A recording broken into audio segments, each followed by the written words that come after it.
দোয়া চাওয়াও সুন্নাহ, দোয়া করাও সুন্নাহ। বুঝতে পেরেছেন? দোয়া নিজের জন্য করবেন, অন্যের জন্য করবেন। রাজি আছেন তো?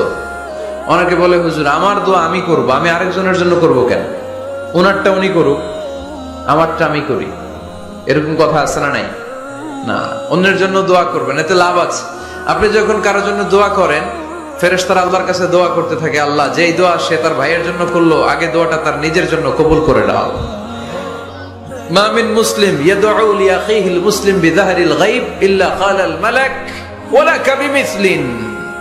ফেরেশতারা বলে ওয়ালাকা বিমিসলিন, আপনি দোয়া করলেন, আল্লাহ আমার এই ভাইটার টাকা পয়সা নেই, তুমি তারে ধনী বানায় দাও।